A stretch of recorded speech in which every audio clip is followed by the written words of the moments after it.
Perkenalkan, nama saya Devalina Zara Jaswat dengan NIM akhir 001 dari kelas A. Di video kali ini saya akan mempresentasikan laporan akhir praktikum bakteriologi dan mikologi veteriner. Adapun latar belakang dari kasus ini adalah pada suatu peternak unggas dilaporkan bahwa beberapa ayam sakit dan ada yang sampai mati. Pertumbuhan ayam lambat, cenderung diam atau tidak aktif. Dan gejala lain yang muncul adalah mencret warna putih. Kecurigaan muncul terhadap anak ayam ini menderita colibacilosis. Peternak membawa feses tersebut ke laboratorium untuk diperiksa. Nah, tugas mahasiswa ini adalah membuat persiapan terhadap media biakan dan peralatan yang diperlukan dan melakukan isolasi kuman. Selanjutnya ada pun alat dan bahan. Yang pertama ada cawan petri, bunsen, steering magnet outlet, timbangan elektrik, OC, autoclave, inkubator, tabung reaksi, mikroskop, tabung Erlenmeyer, needle, media natrium agar, media EBA, dan yang terakhir adalah aqueduct. Adapun metode kerja. Metode kerja itu dibagi dua. Yang pertama itu siapkan alat dan bahan, yang kedua cara pembuatan medium EMBA dan isolasi dan penanaman bakteri. Nah, yang pertama itu pembuatan medium EMBA. Timbang medium menggunakan timbangan alat agar lebih presisi. Terus formula EMBA adalah 37,5 gram atau liter aqueduct. Selanjutnya untuk membuat 1 liter atau 1000 ml medium dibutuhkan sebanyak 37,5 gram serbuk medium EMBA yang dilarutkan ke dalam 1 liter aqueduct. Selanjutnya larutkan 37,5 gram medium ke dalam 1 liter aqueduct dengan cara dipanaskan pada suhu 80 derajat Celcius sambil diaduk menggunakan alat hot plate dan magnetic stirrer. Pastikan medium larut dengan sempurna dan tidak terjadi penggumpalan. Selanjutnya atau pH medium hingga mencapai 0,8 kurang lebih 0,2. Apabila saat pengukuran awal medium mempunyai pH di atas 6,8 maka dapat ditambah larutan HCl. Demikian pula sebaliknya apabila pH medium lebih rendah dapat ditambahkan larutan NaOH 6,8. Medium yang telah jadi dimasukkan ke dalam Erlenmeyer, tabung reaksi atau tabung vial kemudian ditutup dengan tidak rapat atau renggang. Sterilisasi medium menggunakan autoclave pada suhu 121 derajat Celcius dan tekanan 2 atm selama 15 menit. Setelah disterilisasi dan medium masih bersifat cair, medium dalam tabung reaksi dimiringkan hingga 45 derajat sampai 50 derajat Celcius. Medium dalam Erlenmeyer dituang dalam cawan steril secara aseptis. Lalu yang kedua ada isolasi dan penanaman bakteri. Yang pertama hidupkan bunsen dengan korek api, lalu panaskan OC hingga membara api bunsen. Ambil sampel dengan OC dan tanam pada media EMBA yang sudah dibuat dengan cara digores, tutup kembali media EMBA dan panaskan kembali OC pada api bunsen hingga membara. Lalu media dibungkus dan diinkubasi ke dalam inkubator dengan suhu 37 derajat Celcius selama 24 jam sampai 48 jam. Baik, selanjutnya ada hasil. Yang pertama ada nutrien agar. Jumlahnya ini tidak bisa dihitung. Jenis bakterinya ini Escherichia coli. Lalu yang kedua ada Eosin pentylene blue agar atau EMBA. Nah, jumlahnya itu 18 buah mikroba yang memiliki bentuk sempurna dan dapat dihitung. Jenis bakterinya itu Enterobacteriaca. Namun tidak bisa menentukan jenis bakteri yang spesifik. Untuk mendapatkan jenis bakteri yang spesifik harus melakukan pengamatan yang lebih lanjut. Ada pembahasan. Media adalah bahan yang digunakan untuk menumbuhkan mikroorganisme di atas atau di dalamnya, di mana pada praktikum kali ini menggunakan media natrium agar dan Eosin pentylene blue agar serta sumber biakan berasal dari feses ayam yang dicampurkan aqueduct. Pembuatan media harus dilakukan dengan steril agar pertumbuhan mikroba dapat tumbuh dengan baik. Hal pertama yang harus dilakukan adalah mensterilisasi alat-alat yang akan digunakan.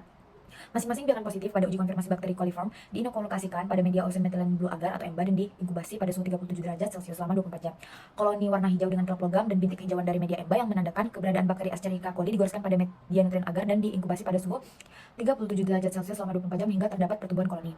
Lalu bakteri gram negatif yang memfermentasi laktosa atau umumnya bakteri usus dapat menghasilkan asam. Dalam kondisi asam akan menghasilkan warna kompleks berwarna ungu gelap atau warna hijau metalik. Warna hijau metalik ini merupakan indikator dari bakteri yang dapat memfermentasi laktosa dengan kuat atau bakteri yang dapat memfermentasi sukrosa atau khas pada bakteri coliform fecal. Koloni Escherichia coli pada NB, metode gores sedikit koloni yang tumbuh. Hal ini dikarenakan kesalahan pada saat menggores sehingga hasil tidak membentuk goresan. Lalu selanjutnya ada kesimpulan. Dalam isolasi dan identifikasi mikroorganisme di laboratorium diperlukan alat-alat dan media dasar yang meliputi cawan petri, hot plate, steering hot plate, inkubator, autoclave, OC, needle, bunsen, steering magnet, tabung reaksi, object glass, mikroskop, timbangan elektrik, aluminium foil, gas Erlenmeyer, aqueduct, dan bubuk media. Media dasar yang digunakan pada identifikasi bakteri kali ini adalah nutrien agar atau NA dan Eosin pentylene blue agar atau EMBA. Pemilihan media ini didasarkan dari asumsi awal bahwa penyakit yang menyerang adalah colibacilosis yang disebabkan oleh bakteri E. coli. Pada kasus ini jenis bakteri yang diventilasi adalah jenis bakteri gram negatif yaitu E. coli. Baik, selanjutnya praktikum kedua yaitu identifikasi bakteri dengan pewarnaan gram dan uji katalase. Latar belakang, bakteri adalah kelompok mikroorganisme bersel satu yang memiliki ukuran sangat kecil dan memiliki bentuk yang bervariasi. Sehingga untuk mempermudah dan membantu dalam pengamatan, maka dilakukan proses pewarnaan pada sel bakteri. Pewarnaan pada sel bakteri ini biasanya dilakukan adalah pewarnaan gram. Pewarnaan gram ini termasuk dalam pewarnaan diferensial karena dapat digunakan untuk membedakan bakteri gram positif dan gram negatif. Prosedur pewarnaan gram yang menghasilkan pewarnaan mikroorganisme disebut pewarnaan positif. Dalam prosedur pewarnaan ini dapat digunakan zat warna basah yang bermuatan positif maupun zat warna asam yang bermuatan negatif. Sebaliknya pada pewarnaan negatif latar belakang dikelilingi mikroorganisme diwarnai untuk meningkatkan kontras dengan mikroorganisme yang tak berwarna. Pewarnaan mencakup penyiapan mikroorganisme dengan melakukan preparat ulas. Selain melakukan pewarnaan, dilakukan juga uji katalase yang berfungsi untuk mengidentifikasi bakteri yang mampu menghasilkan enzim katalase. Uji katalase dilakukan dengan cara membuat usapan di atas gelas objek yang kemudian akan ditetesi oleh 2 tetes H2O 23%. Jika hasil akhir terbentuk gelembung gas hasil degradasi H2O2 oleh enzim katalase, maka percobaan tersebut bersifat positif. Baik, selanjutnya ada pun alat dan bahan. Yang pertama gelas objek ini sebagai tempat meletakkan preparat. Yang kedua bunsen itu sebagai alat untuk sterilisasi. Yang ketiga isolat bakteri sebagai sumber bakteri yang diuji. Selanjutnya larutan pewarnaan gram atau kristal violet, pewarnaan bakteri aseton dan pewarnaan safranin itu sebagai warna yang akan digunakan dalam praktikum. Yang kelima mikroskop sebagai alat bantu dalam pengamatan. Selanjutnya ada air digunakan untuk pembelasan preparat dan yang terakhir ada jarum OSE digunakan dalam transfer mikroorganisme dan inokulum bakteri. Adapun metode kerja, prosedur pewarnaan gram. Yang pertama, bersihkan kaca objek sehingga bebas dari lemak dan debu. Selanjutnya, ambil air dengan menggunakan jarum ose, buatlah lingkaran di tengah-tengah permukaan kaca objek. Lalu ambil inokulum bakteri dan sebarkan olesan tersebut sehingga merata pada lingkaran air yang sudah dibuat. Biarkan olesan tersebut kering, udara hingga betul-betul kering. Lalu lakukan fiksasi panas dengan melayangkan kaca objek di atas panas api. Setelah kering, teteskan 2-3 tetes zat warna kristal violet pada permukaan gelas objek yang sudah berisi bakteri yang difikasi. Diamkan selama 1 menit. Cuci bersih dengan air mengalir, kemudian keringkan. Tetesi dengan beberapa tetes larutan iodin sampai bakteri tertutup. Larutan pewarnaan biarkan selama 1 menit. Cuci sisa larutan iodin dengan air mengalir dan keringkan. Gelas objek dimiringkan, kemudian sirami gelas objek yang berisi bakteri dengan larutan alkohol sampai larutan bekas cucian alkohol tidak berwarna selama 30 detik. Cuci dengan air mengalir lalu keringkan. Teteskan beberapa tetes pewarna safrani, diamkan selama 2 menit. Cuci dengan air mengalir dan keringkan. Sampai tahap ini preparat sudah dapat diamati bawah mikroskop atau dapat peluk preparat ditutup dengan gelas menutup. Lalu yang terakhir, amati preparat dengan mikroskop besaran 1000 kali dengan minyak emersi. Lalu yang kedua ada uji katalase. Yang pertama, siapkan gelas objek yang sudah diberikan koloni yang berasal dari media EMBA. Kedua, oleskan pada gelas objek dan teteskan H2O2 3%. Yang terakhir, setelah diteteskan H2O2 3%, perhatikan preparat yang dibuat apakah ada gelembung udara atau tidak. Jika menghasilkan gelembung udara, maka disebut dengan katalase positif. Selanjutnya ada hasil. Yang pertama ada pewarnaan gram. Pada pewarnaan ini terlihat jelas bentuk bakteri yang ada pada preparat, yaitu bentuk silindris dan bulat, dan jenis gram yang terdapat pada preparat adalah gram negatif karena setelah melakukan pewarnaan hasil yang didapat adalah warna merah. Lalu yang kedua, uji katalase. Pada preparat uji katalase, hasil yang didapat adalah tidak ada katalase atau katalase negatif. Hal ini karena tidak adanya gelembung udara yang muncul setelah melakukan penetesan H2O2 3%. Selanjutnya yang terakhir ada pembahasan. Dari hasil praktikum pewarnaan gram dan hasil uji katalase dapat dilihat bahwa bakteri gram negatif ini tidak berubah warna saat safran ditambahkan karena zat warna ungu dan kristal violet masih tetap berikat pada dinding sel. Bakteri E. coli yang teridentifikasi sebagai gram negatif tampak merah karena kristal violet mudah dihilangkan oleh alkohol, sehingga hanya safranin yang menyerap dan memberikan warna merah pada bakteri tersebut. Bakteri gram negatif memiliki lapisan lipida tinggi dalam dinding selnya, sehingga lebih mudah kehilangan zat warna ungu saat diberi alkohol. Sebaliknya, bakteri gram positif memiliki dinding sel yang tebal dan kaya akan peptidoglikan, sehingga lebih baik mempertahankan zat warna ungu. Hasil uji katalase menunjukkan bahwa bakteri yang diuji tidak mengandung katalase karena tidak ada pembentukan gelembung udara setelah penambahan H2O2 3% tadi dan alkohol. Ini menandakan tidak adanya enzim katalase dalam bakteri, sehingga tidak terjadi dekomposisi H2O2 menjadi air dan oksigen. Hal ini menyebabkan tidak adanya perubahan atau reaksi setelah penambahan alkohol yang menandai hasil negatif dalam uji katalase. Nah, kesimpulannya adalah pewarnaan gram dan uji katalase ini digunakan untuk mengidentifikasi dan membedakan bakteri, di mana pewarnaan gram memungkinkan untuk memisahkan bakteri menjadi 2 kelompok, sedangkan uji katalase memungkinkan untuk mengidentifikasi keberadaan enzim katalase dalam bakteri. Pada praktikum, hasil dari pewarnaan gram adalah terlihat bentuk dari bakteri tersebut berbentuk silindris dan bulat, lalu jenis gramnya adalah gram negatif. Karena setelah melakukan pewarnaan hasil yang didapat adalah warna merah. Hal tersebut terjadi karena bakteri gram negatif memiliki lapisan lipida tinggi dalam dinding selnya, sehingga lebih mudah kehilangan zat warna ungu saat diberikan alkohol. Sedangkan pada uji katalase hasilnya adalah negatif atau tidak terdapat katalase karena tidak adanya gelembung udara yang muncul setelah melakukan penetesan H2O2 3%. Karena tidak adanya enzim katalase dalam bakteri, sehingga tidak terjadi dekomposisi H2O2 menjadi air dan oksigen. Selanjutnya praktikum ketiga, yaitu identifikasi kuman dengan uji biokimia dan gula-gula.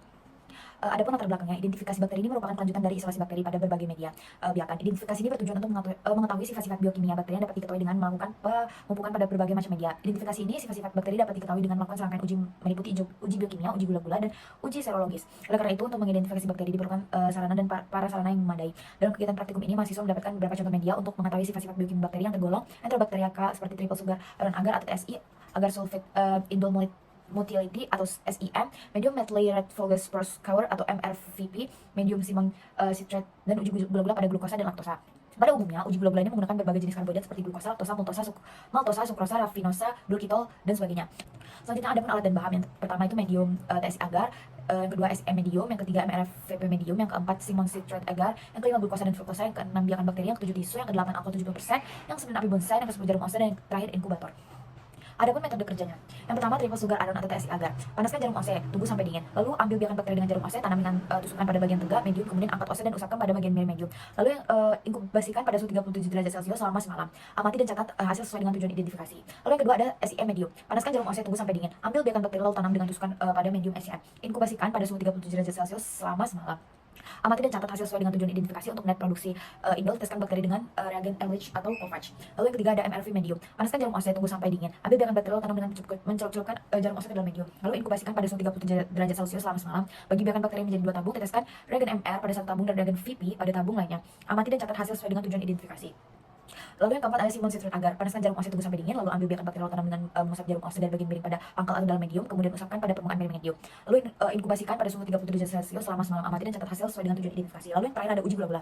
Panaskan jarum ose, tunggu sampai dingin. Ambil biakan bakteri lalu tanam dengan mencelupkan jarum ose ke dalam medium glukosa, langkah-langkah yang sama untuk medium laktosa dan sebagainya. Inkubasikan pada suhu 37 derajat Celcius selama semalam. Amati dan catat hasil sesuai dengan tujuan identifikasi. Selanjutnya ada hasil. Nah, yang gambar di bagian A ini adalah uji tes atau triple sugar iron agar. Yang kedua ini yang B, itu ada media methyl red fungus procour atau MRVP, ini negatif. Lalu yang ketiga yang C nya ada media sulfate indol motility atau SIM, gitu negatif. Terus yang keempat ada media simon citrate agar atau SCA, itu dia negatif. Yang terakhir ada uji gula-gula, itu dia negatif.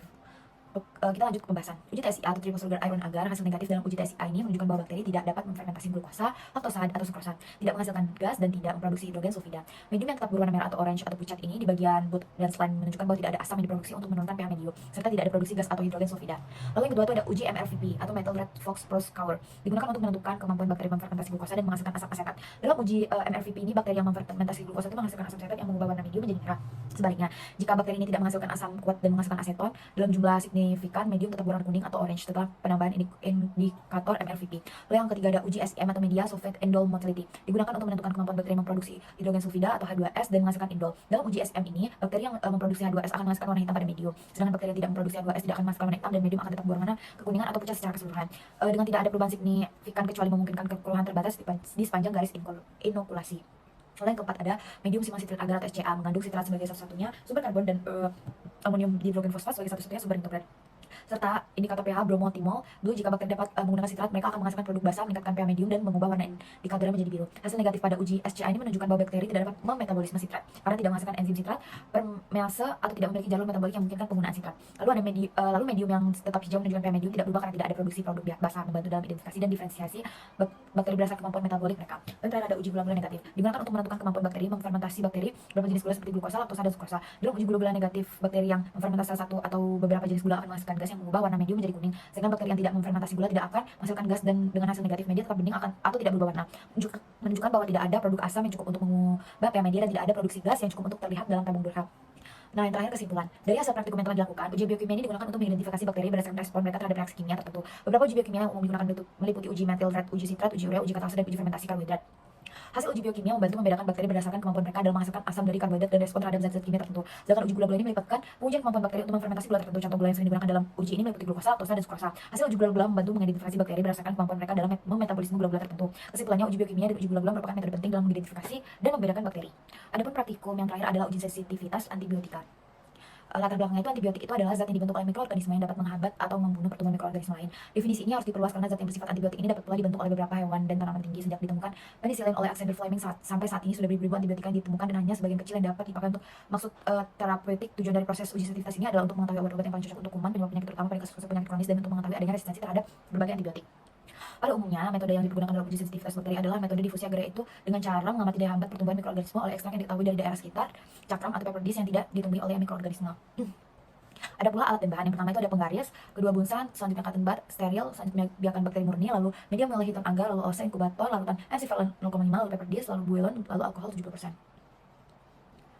Ada pula metode kerjanya. Yang pertama, panaskan OC tunggu sampai dingin, lalu tanam 3-10 koloni bakteri ke dalam mibowillion, lalu inkubasikan pada suhu 370 derajat Celcius selama 2-5 jam. Amati pertumbuhan bakteri di tengah terjadi kekeruhan medium, lalu cocokkan dengan standar kekeruhan McFarland 0,5. Apabila terlalu keruh, maka biarkan bakteri ditambahkan larutan buelon steril sampai kekeruhannya sama, tetapi apabila kurang keruh, maka biarkan diinkubasikan kembali, diamati sampai ukurannya sama. Tanam biakan bakteri dengan cotton bud steril, usapkan merata keseluruhan permukaan medium luar hitam agar flat. Bukan dapat dilakukan 2-3 kali sampai 0 kolom, biarkan merata.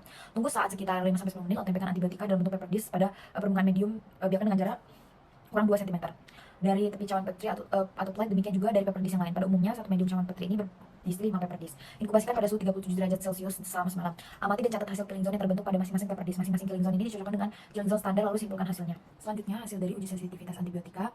Yang pertama, bacitracin itu resistennya kurang dari atau sama dengan 8 mm, terus intermediatenya 9-12 mm, sensitifnya lebih dari atau sama dengan 13 mm, dan hasilnya resistensinya 7 mm. Terus ada sulfamethoxazole itu resistennya kurang dari atau sama dengan 12 mm, intermediatenya 13-16 mm, sensitifnya besar dari atau sama dengan 17 mm, terus hasilnya resistennya 7 mm. Terus yang terakhir ada clindamycin, resistennya itu kurang dari atau sama dengan 14 mm, intermediatenya 15-20 mm, sensitifnya besar dari atau sama dengan 21 mm, terus hasilnya resistennya 7 mm. Pembahasan. Antibiotik adalah metabolit sekunder yang dihasilkan oleh organisme tertentu dalam jumlah kecil dan memiliki sifat yang merusak atau menghambat mikroorganisme lain. Bagi bakteri, metabolit sekunder ini berfungsi sebagai mekanisme pertahanan dalam kondisi lingkungan yang tidak menguntungkan. Salah satu metode untuk menguji kepekaan bakteri terhadap antibiotik adalah metode Kirby-Burr. Metode ini didasarkan pada pengamatan pertumbuhan mikroorganisme yang terlihat sebagai zona jernih di sekitar pepper dish yang mengandung antibiotik. Semakin besar diameter zona hambatan, semakin sensitif bakteri tersebut terhadap antibiotik. Zona hambat adalah area di mana pertumbuhan bakteri terhambat oleh antibiotik. Bakteri yang sensitif terhadap antibiotik akan membentuk lingkaran di sekitar pepper dish disebut zona hambatan. Kepekaan bakteri terhadap antibiotik ini terjadi menjadi 3 kategori, yaitu resisten atau R, intermediate atau I, dan sensitif atau S. Sensitivitas menunjukkan bahwa antibiotik masih efektif menghambat mikroba. Intermediate menunjukkan pergeseran dari sensitif ke resistensi, namun belum sepenuhnya resisten. Dan resisten menunjukkan bahwa mikroba sudah kebal terhadap antibiotik tersebut. Yang terakhir, kesimpulan. Uji sensitivitas antibiotik adalah metode penting dalam mikrobiologi untuk menentukan efektivitas antibiotik terhadap bakteri tertentu. Proses ini melibatkan pengujian pengujian bakteri dengan berbagai jenis antibiotik unsur mengamati respon pertemuan mereka. Bakteri Escherichia coli menunjukkan resistensi terhadap bacitracin, clindamycin, dan sulfametosazole dengan diameter zona hambat di luar standar metode Kirby-Burr yang sering digunakan mengukur zona hambatan di sekitar peptidis yang mengandung antibiotik untuk menilai sensitivitas bakteri. Kesimpulannya, uji kepekaan antibiotik ini sangat penting dalam menentukan pilihan antibiotik yang efektif untuk pengobatan infeksi bakteri. Dengan memahami kepekaan bakteri terhadap antibiotik, kita dapat mengoptimalkan penggunaan antibiotik dan meminimalkan resiko resistensi antibiotik. Baik, mungkin itu saja presentasi dari saya tentang praktikum 1-4. Mohon maaf jika ada kesalahan. Terima kasih.